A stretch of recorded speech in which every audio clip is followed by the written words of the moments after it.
Our guest today is Nick Geber, who most of you will probably remember as one of the original hosts of Fox Football Phone-In and the founder of World Soccer Daily. He's with us today to talk about Group C. Nick is also, I should also add, doing a blog now called The Ref is a Wanker, which, you know, obviously has some comedic angles to it, I'm sure. But, Nick, let's start out where part of your heart must still lie, regardless of how long you've been in the States. What's wrong with England, and is it psychological, technical, is it bad managing, or is it all of the above? Well, you know, quite honestly, England are just so incredibly horrible at this point. I'm prepared to defect right now to North Korea, who play with heart and soul and have supporters who, albeit are paid Chinese actors, don't barge the locker room when the team does something they don't like. No, England are an absolute disaster. They play with no passion. They play with no soul. You mentioned that. But most of all, they play with no creativity whatsoever. And, you know, I really do get to the point where I question why England's most creative player, in my opinion, Joe Cole, sits on the bench while the team flounders in front of him. Yeah, I was going to ask you about that. You know, it's dumbfounding so many people, right down to your average fan, right up to your you know, the guy who's watching every World Cup game that's been following soccer for 20 years. I mean, what technical reason could Capello possibly have to continue to play Sean Wright Phillips and, God forbid, again, Milner? Yeah, I just don't. I wish I had an answer for you. I just don't. I mean, you know, if I did, my blog at therefsawanker.blogspot.com would be the most popular blog on the planet. But I just don't have a clue, and I just don't have an explanation for you. Well, you know, Dempsey came out in an interview after the USA-England game, and he said, hey, these guys are playing, they're wound up tight. They look nervous, and they're playing scared. And he said, that's not something I expected.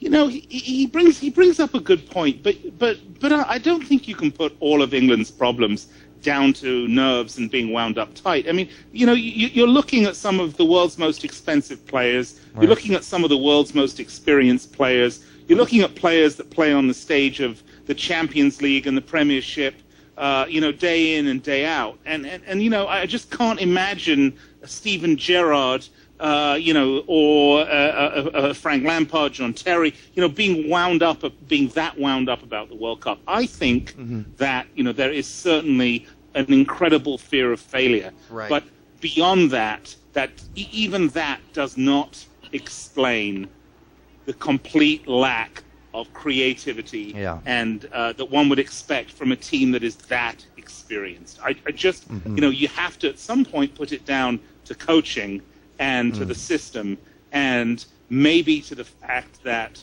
you know, these players are emotionally and mentally done at the end of, you know, every year, at the end of their season. And that could well be it. Well, do you think they came into the World Cup thinking that they were just going to walk through to the outside of the group stage? It could be. You know, it's interesting that you bring that up, because, you know, I must say, you know, I'm a massive World Cup fan, obviously. You know, and I love the World Cup and football, you know, more than food. And if you've taken a look at me recently, you realize that I love it a lot. But I just, there's something about the group stages in the World Cup that are creating an interesting dynamic in terms of the ranking and the seeding and the way these groups have sort of come out. If you look at the very first game that each team played, was really dead on many, many levels.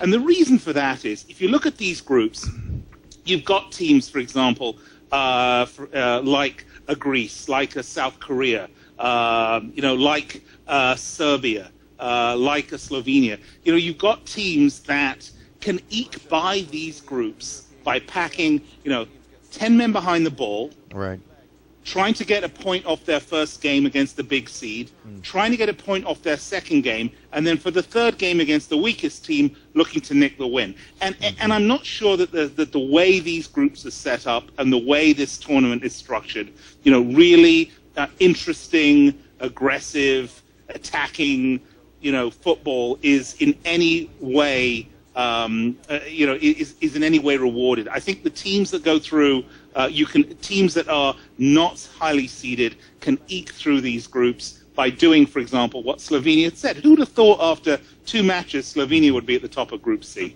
Slovenia, though, you have to give them some credit, is they haven't actually, I don't think, packed in the full 10. I mean, it seems like they do leave a striker out. And even Algeria yesterday, Belhaj was always on that wing ready to kick it out and move forward, and Matamor as well. So I don't know. I mean, it didn't seem like Algeria totally packed it in either. But I understand what you're saying because I have seen that in the other games. But just thinking about the 2 England games so far, I'm not sure I would totally say the U.S. packed it in either.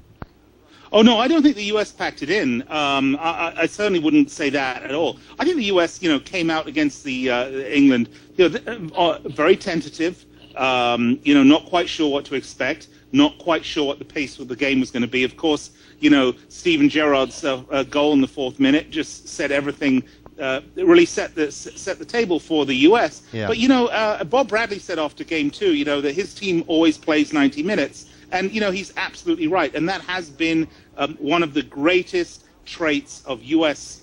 International teams, as long as I can remember, that no matter what happens, they come out and they play the full 90. They don't put their heads down. They don't concede defeat easily. They will fight to the end. And when a team's going to fight to the end, they're going to get counterattacks. They're going to get chances. And, in this case, they're going to get a whopper of a goalkeeper error. But, credit the team for putting the shot on the keeper. Yeah, absolutely. Go ahead, Brett. I was going to say we saw that exact thing happen against Slovenia. We were down 2-0 at halftime, came back, and technically should have won the game with how the last call was made on the last goal. But right. It is what it is. Yeah, exactly. Yeah, and we talk about Slovenia, by the way, just to go back to them a minute. You know what's really interesting is their big striker is a guy by the name of Novakovic. He's not even scored yet. Nope, he hasn't. But he did exchange. So, yeah. There's all sorts of interesting things that could happen. I mean, it is setting up nicely as we get on to games 2. Certainly we're finished with all our 2 games up to Group E. F, G, and H still have to go. But it is looking interesting. Here's the thing about Group C. The United States are going to face Algeria. Algeria at this point, are really in a situation where, they are going to, they're basically done. I mean, barring some miracle. Okay, right. And I think the U.S. has the ability to come out and attack and to beat Algeria. And Slovenia, they could look for a point and go through. Mm-hmm. Yeah, absolutely. Yeah, and so Slovenia are going to pack every man probably behind the ball, try to counterattack England. They're going to, and what's going to happen is England's going to be in a position where they're going to have to show the creativity that they need to break down a defensive team. And Slovenia will still be very dangerous on the counterattack.